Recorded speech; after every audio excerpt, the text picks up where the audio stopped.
The rain fell hard that night, making small rivers on the country road as Sophia drove home in her old blue pickup truck. The windshield wipers squeaked back and forth, barely keeping up with the downpour. Lightning flashed across the sky, lighting up the fields on both sides of the road for a split second before darkness took over again. Sophia had just finished a 12-hour shift at Mel's Diner, where she'd been working since she was 16. Her back ached from carrying heavy trays and her feet hurt from standing all day. All she wanted was to get home, kick off her shoes, and maybe watch some TV before falling asleep.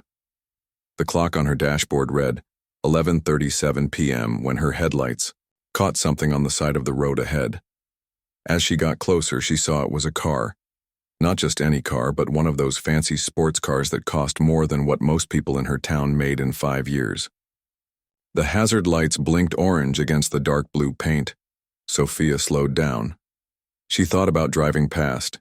It was late, she was tired, and the rain was getting worse. But then she saw a man standing next to the car, holding his phone, up high like he was trying to find a signal. He wore a dark suit that was now completely soaked. "My grandpa always said never leave someone stranded," Sophia muttered to herself as she pulled over. The man didn't notice her truck at first. He was too busy staring at his phone with a frustrated look on his face. His expensive leather shoes were covered in mud, and his perfectly styled hair was now flat against his head from the rain. Sophia rolled down her window. "Hey there, you okay?" she called out. The man turned around, surprised. Relief washed over his face when he saw her. He jogged over to her truck, splashing through puddles. "Thank goodness," he said, water dripping from his chin. "My tire blew out about 20 minutes ago. I've been trying to call for help, but there's no signal out. Here." Up close, Sophia could see he wasn't much older than her, maybe 35 or so. His watch probably cost more than her truck, and his cufflinks caught the light from her dashboard. "I'm Robert," he said, extending his hand through the window. "Sophia," she replied, shaking it. His hand was soft, probably never done a day of hard labor in his life, she thought. "I can help you change that tire," Sophia offered. "Got tools in the back." Robert looked surprised. "You know how to change a tire?" Sophia couldn't help but laugh. "Been changing tires since I was 12. My dad taught me." Before Robert could say anything else, Sophia was already out of her truck, pulling a toolbox and flashlight from behind the seat. The rain soaked through her diner uniform within seconds, but she didn't mind. Growing up on a farm had taught her that a little rain never hurt anybody. "Show me which one it is," she said, walking toward his car. Robert pointed to the right front tire, which was completely flat. "I was driving and heard a loud pop. Next thing I knew, the car was pulling to the right." Sophia knelt down in the mud to take a closer look. The fancy car sat low to the ground, much lower than her truck. The tire was shredded on one side. "Must have hit something sharp," she said. "You got a spare?" Robert nodded and pressed a button on his key fob. The trunk popped open. Inside was a space-age-looking spare tire and some tools that looked like they'd never been used. Sophia got to work, positioning the jack under the car. Robert stood awkwardly beside her, holding the flashlight when she asked him to. "I should be helping you," he said, sounding embarrassed, "but I've never actually changed a tire before." "Everyone's got different skills," Sophia replied as she loosened the lug nuts. "I bet you can do plenty of things I can't." As she worked, the rain eased up a little. Robert told her he was heading back to the city after a business meeting that had run late. "I took this back road thinking it would be faster," he explained. "Guess that wasn't my best idea." Sophia smiled. "These roads can be tricky if you don't know them.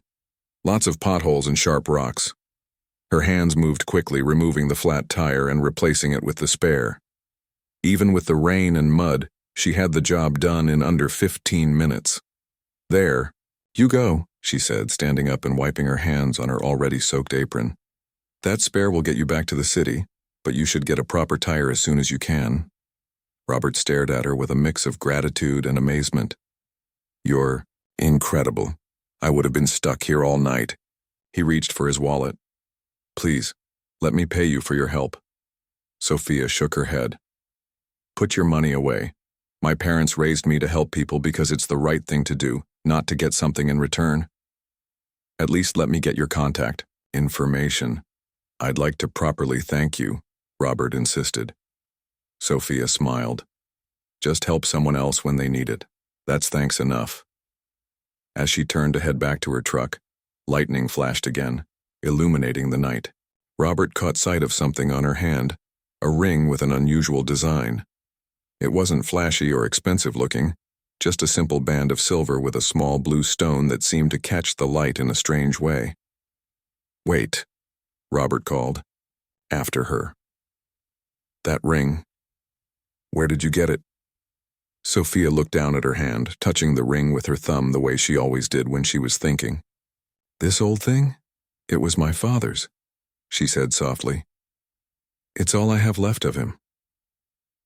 Something changed in Robert's face. Recognition, shock, and curiosity all mixed together. But before he could say anything more, Sophia had already climbed back into her truck. Drive safe, she called out as she started the engine, and watch out for potholes. As she pulled away, Robert stood in the rain, watching her taillights disappear around the bend. The woman who had just helped him, a diner waitress in a small town, was somehow connected to something he'd been searching for. That ring was no ordinary piece of jewelry, and Sophia had no idea that this chance meeting on a rainy night was about to change her life forever. Part 2. The Search Back. In his penthouse in the city, Alexander couldn't stop thinking about the kind woman who had helped him. The ring kept appearing in his thoughts. He had seen that design before, somewhere important.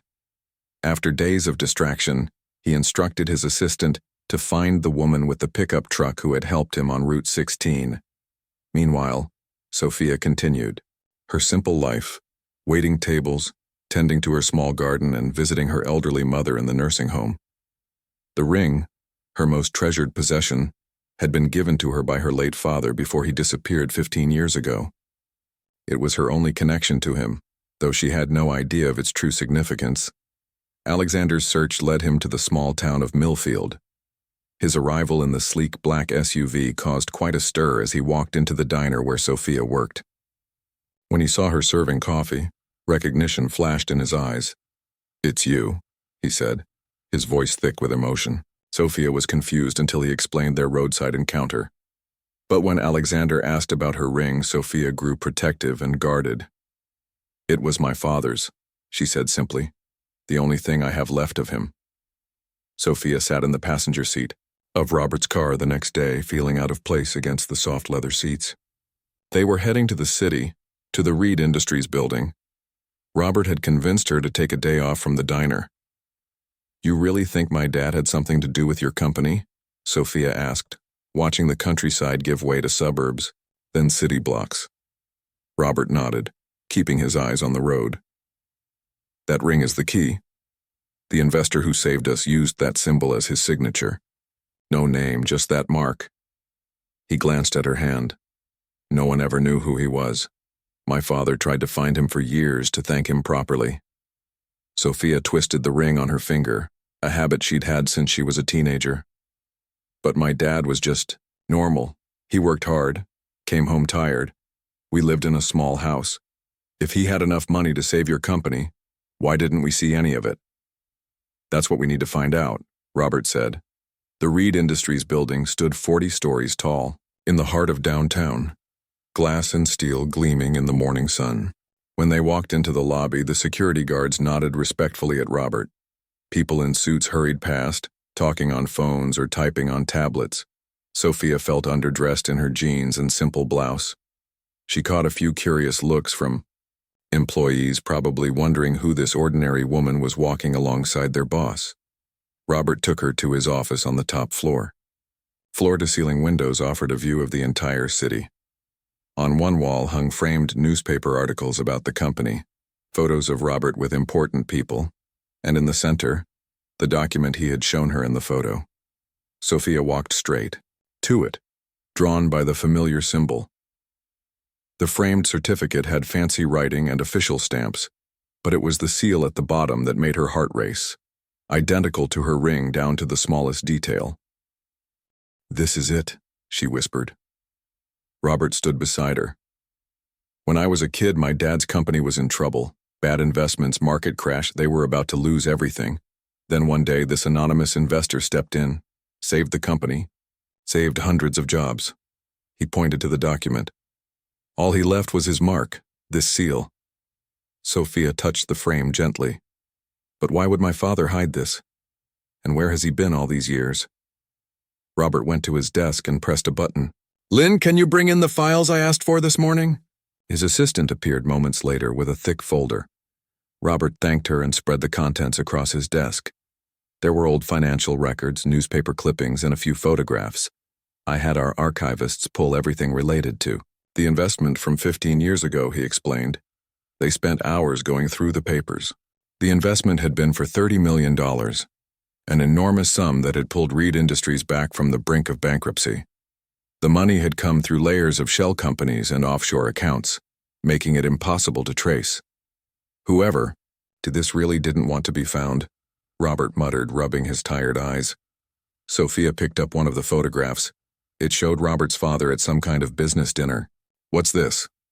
Robert looked over.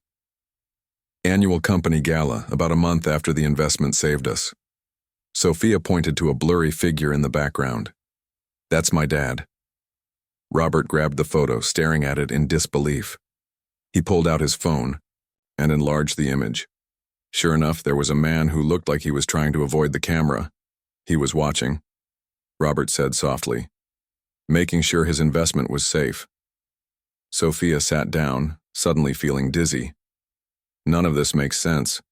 If my dad had millions to invest, why did he disappear? Why did he leave us struggling? Maybe...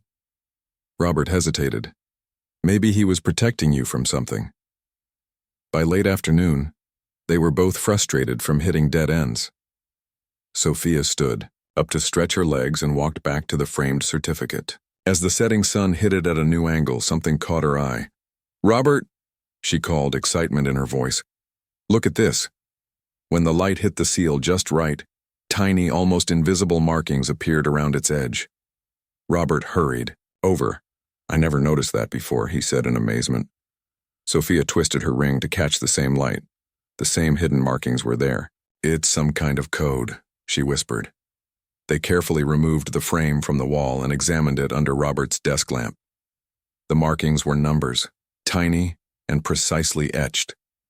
Coordinates, Robert realized. These are GPS coordinates. They plugged the numbers into a map on Robert's computer. The location was an old building downtown, once a bank, but now abandoned. "Feel like a little adventure?" Robert asked with a half smile. The sun was setting as they parked outside the building. Boards covered the windows, and a chain-link fence surrounded it.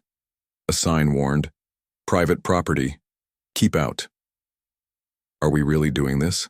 Sophia asked, eyeing the fence. Robert pointed to a small security company logo on the sign. "Reed Industries owns this security company. I can get us in legally." He made a quick call, and 30 minutes later a security guard arrived to unlock the fence. "Take all the time you need, Mr. Reed," the guard said, handing him a set of keys and a flashlight.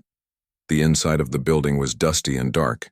Their footsteps echoed on the marble floor of what had once been a grand banking hall.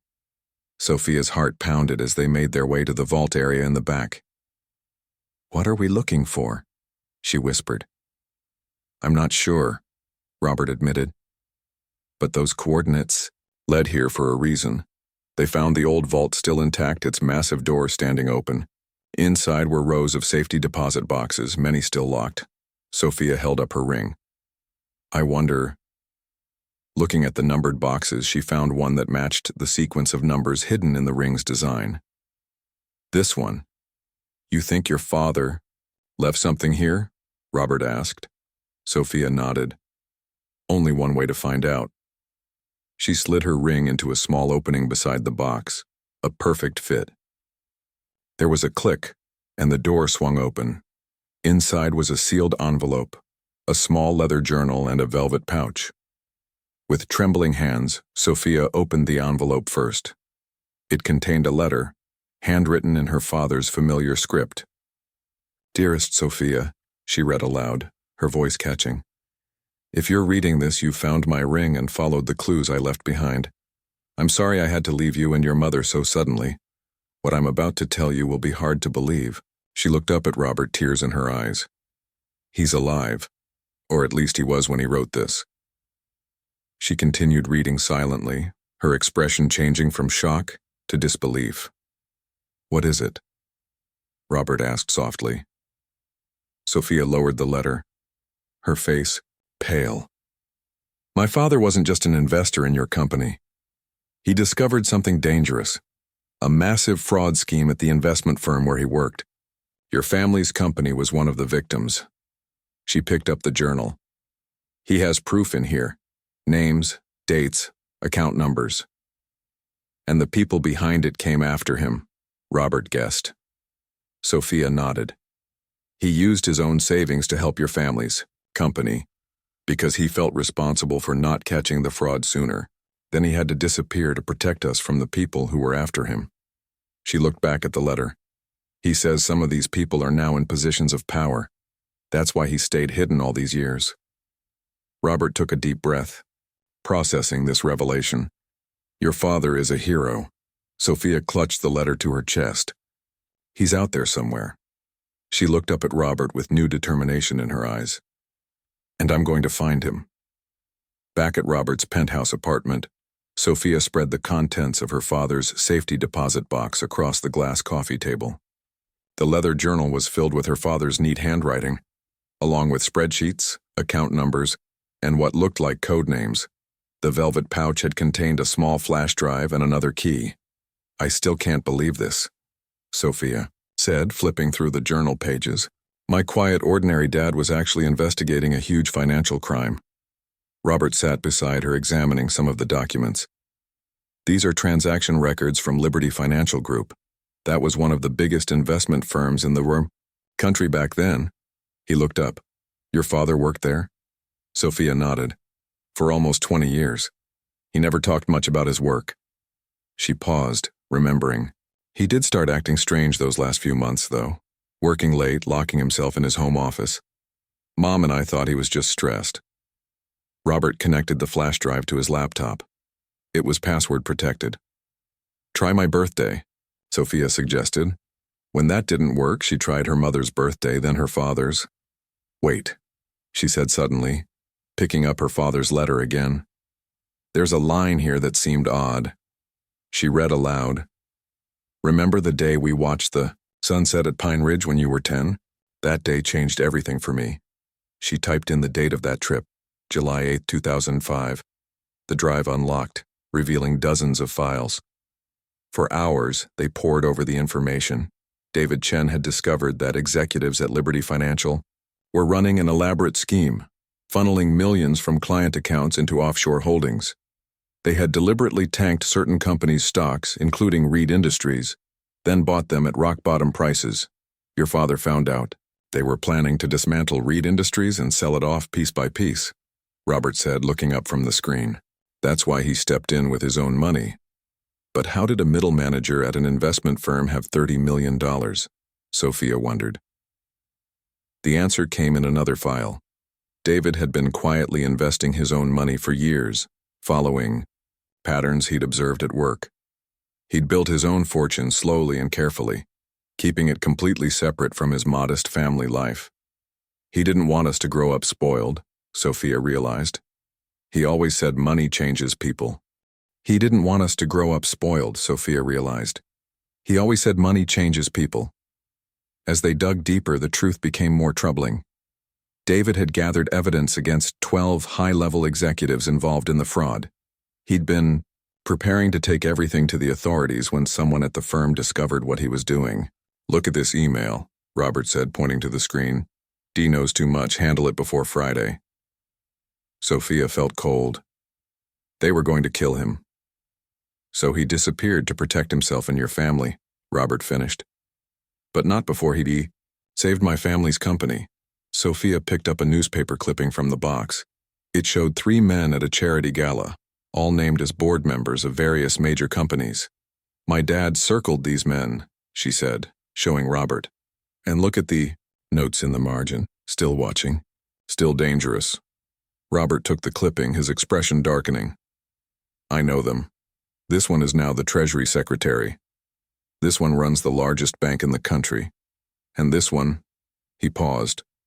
This one is my godfather. He sits on Reed Industries board. Sophia stared at him. Your godfather is one of the men who tried to destroy your family's company? Who might have tried to kill my father? Robert ran his hands through his hair. I've known Harold all my life. He was my father's best friend. Sophia stood up, suddenly angry. Well, according to my father's evidence, your father's best friend was secretly plotting to ruin him while pretending to help. Robert was quiet for a long moment.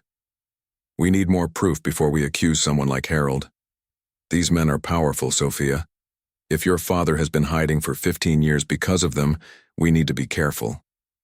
Just then, Robert's phone buzzed.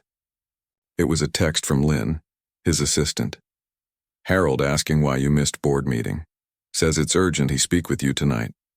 Sophia and Robert exchanged worried looks. He doesn't know about you, Robert assured her. No one does. I've been careful. But Sophia wasn't convinced. What if someone saw us at the old bank, or at your office? What if they've been watching this whole time just like they watched my dad? As if in answer, headlights swept across the penthouse windows as a car pulled up outside the building. Robert went to look. It's Harold. He never comes here unannounced. Sophia quickly gathered her father's documents. I need to hide these. The guest bedroom, Robert said, pointing down the hall. Lock the door. Don't come out until I text you that it's safe. Sophia hurried to the room, clutching the precious evidence to her chest. Through the bedroom door, she could hear muffled voices as Robert greeted his godfather. Robert, my boy, Harold's voice boomed. What's this about you taking an interest in the old investor story again? Lynn mentioned you were going through the archives. Sophia's heart pounded.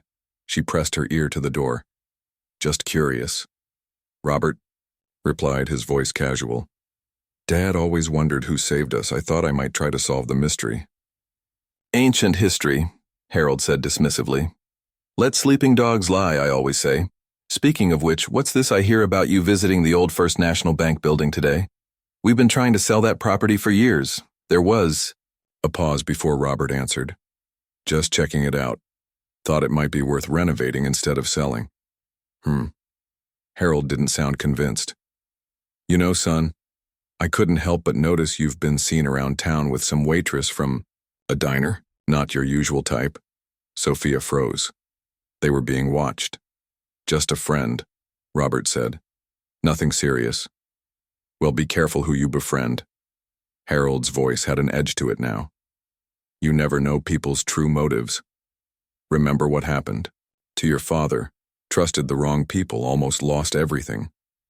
There was the clink of ice in glasses and Harold's tone lightened. Anyway, I didn't come here to lecture you. The board meeting. We made some decisions you should know about. We're restructuring the finance division. Sophia stopped listening to the business talk and turned her attention to the flash drive still in her hand. She needed to find something concrete that would prove Harold's involvement.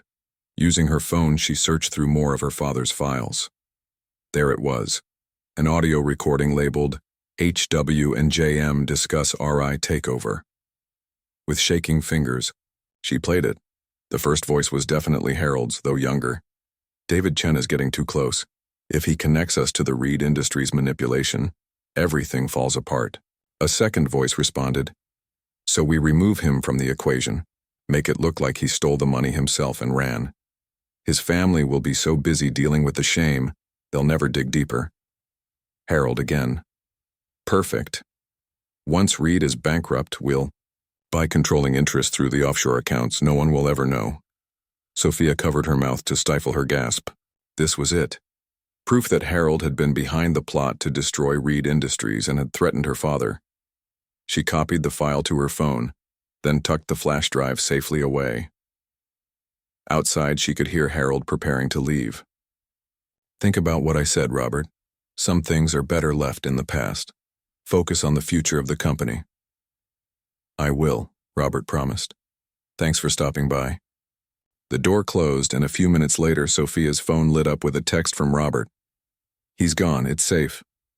When she emerged from the bedroom, Robert looked worried. "They've been watching us. Harold knows about you." Sophia held up her phone. "And I know about him. Listen to this." As the recording played, Robert's face went from surprise to anger to determination. When it finished, he took a deep breath. "We need to find your father," he said firmly. "He's the key to all of this. With his testimony in these files, we can finally expose the truth." Sophia nodded, feeling a mix of hope and fear. "The key from the safety deposit box, I think I know what it's for." She picked up her father's letter again. He mentions a cabin where the lake meets the mountains. "My family had a small cabin by Lake Crystal. We stopped going there after he disappeared." "Then that's where we'll go tomorrow," Robert said.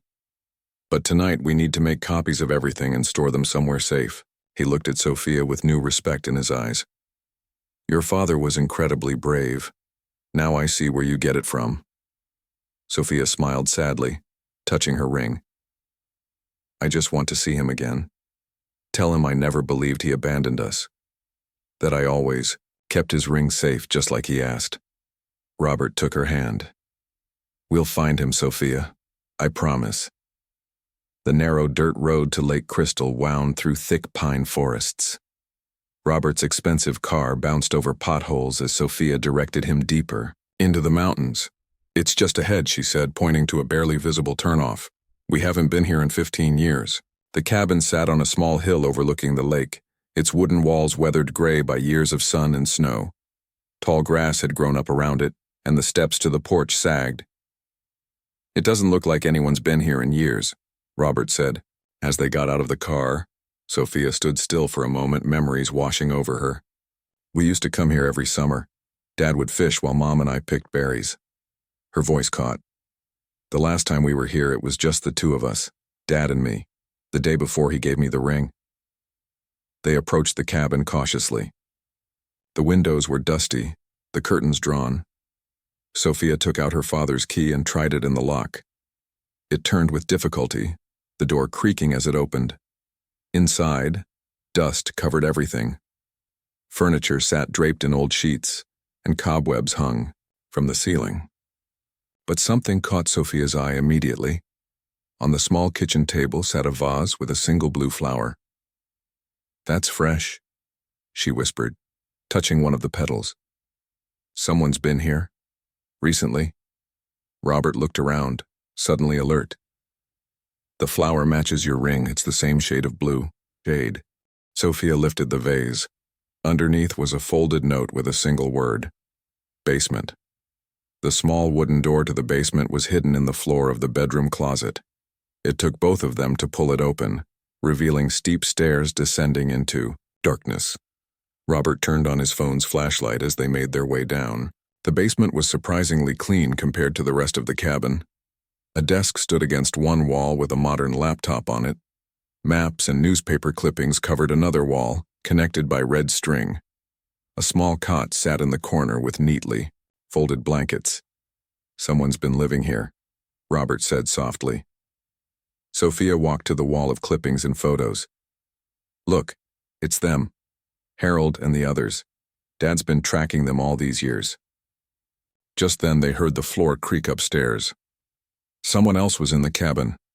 Robert moved in front of Sophia protectively as footsteps approached the basement stairs. A man appeared in the doorway, silhouetted against the light from above. Tall and thin with gray in his once black hair. "Dad?" Sophia's voice was barely a whisper. The man stepped into the light. David Chen looked older, his face lined with years of worry. But his eyes, Sophia's eyes, were the same. "Sophia," he said, his voice breaking. "You found me." Sophia ran to him, throwing her arms around him as tears streamed down her face. David held her tightly, his own eyes wet. "I never thought I'd see you again," he said, stroking her hair. "It was too dangerous." After a long moment, he looked up at Robert. "And you must be Robert Reed. You look just like your father." Robert extended his hand. "Sir, it's an honor to meet you. You saved my family's company." David shook it firmly. "I did what was right." I just wish I could have done more. He led them to the small desk. But now that you're here, we don't have much time. They'll be watching, they always are. Harold came to Robert's apartment last night, Sophia explained. He knows we've been looking into things. David nodded grimly. Harold Wesley has been the most careful of them all, always keeping his hands clean while others do the dirty work. He tapped a few keys on the laptop, bringing up files. I've spent 15 years building a case against them, gathering evidence, following their new schemes. Why didn't you go to the authorities? Robert asked. I tried at the beginning, David said, but their influence was too deep. The first prosecutor I contacted was found dead 3 days later. Suicide, they called it. He looked at Sophia. That's when I knew I had to disappear completely, to protect you and your mother.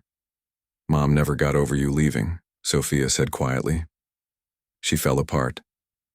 Pain crossed David's face. I know. I watched from a distance when I could.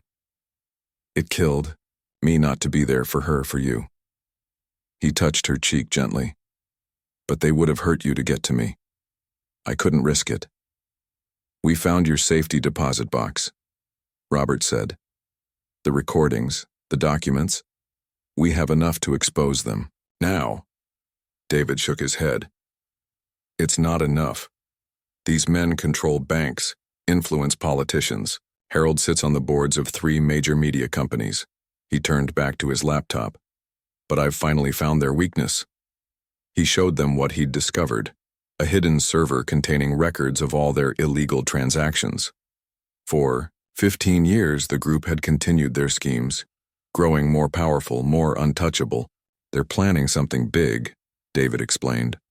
A market manipulation that will make them billions while crashing pension funds across the country. It's happening in 3 days. Can't we just go public with what we know? Sophia asked. They'd bury it, Robert said, understanding. Like your father said, they control too many channels. David nodded. Exactly. But if we can catch them in the act, with irrefutable proof, he looked at Robert. That's where you come in. As CEO of Reed Industries, you have access they don't expect. For hours, they developed a plan. Robert would return to the city and pretend nothing had changed. He would attend the emergency board meeting Harold had called, secretly recording everything. Meanwhile, David would use his hidden access to the server to collect the final evidence they needed. As evening fell, they prepared to go their separate ways. Robert would leave first, then David and Sophia would follow in David's old truck, taking back roads to a safe house he had prepared years ago. Be careful, David told Robert at the door. Harold has been like a father to you. He'll use that. Robert nodded solemnly. I won't let him manipulate me. After Robert left, Sophia helped her father pack his research. As they worked, she had so many questions. How did you survive all these years? How did you get money? David smiled sadly. I had prepared, set aside cash, created new identities. I moved constantly, worked odd jobs for cash. He zipped up a bag of equipment. The hardest part was staying away from you. I watched your high school graduation from the back row. I drove by the diner sometimes just to see you for a moment. Sophia stopped, tears filling her eyes again. You were there? All this time? Not always. It wasn't safe, but I tried. He took her hands in his. And you kept the ring safe, just like I asked. I never took it off, she whispered. Not once in 15 years. David hugged her again. I'm so proud of you, Sophia. You grew up to be strong and kind, even without me. There. As they loaded the truck, Sophia thought about Robert. In just a few days, her life had completely changed. She had found her father, uncovered a massive conspiracy, and met someone who made her heart beat faster. Robert's a good man, David said, noticing her expression. Not what I expected from Reed's son. Sophia smiled. He helped me find you when he didn't have to. He could have just taken the recording to save his company and forgotten about us. True, David agreed. Seems like he cares about more than just business. They were about to leave when Sophia's phone rang. It was Robert. Sophia. His voice was tense. Harold knows. I don't know how, but he knows about your father. They're coming for him, for both of you. Don't go to the safe house. It's not safe anymore. Sophia looked at her father in alarm. Where should we go? Come to the city, Robert said. To Reed Industries. Harold would never expect that. I have a secure floor only I can access. I'll meet you there in 3 hours. As they drove through the night, taking back roads and watching for followers, Sophia thought about how much had changed since that rainy night when she stopped to help a stranded millionaire. She had found her father, discovered the truth about his disappearance, and maybe, just maybe, found someone who could be more than just a friend. In the darkness of the truck cab, her ring caught the moonlight, the blue stone glowing softly. The ring that had started it all, a simple piece of jewelry that had changed her life forever. We're going to be okay, Dad, she said, reaching for his hand. We're going to fix this, together. David squeezed her hand. Together, he agreed. After 15 years, we're finally going to set things right. Ahead of them, the city lights glowed on the horizon, and somewhere in that sea of light, Robert was waiting for them. The final chapter of their story was about to begin.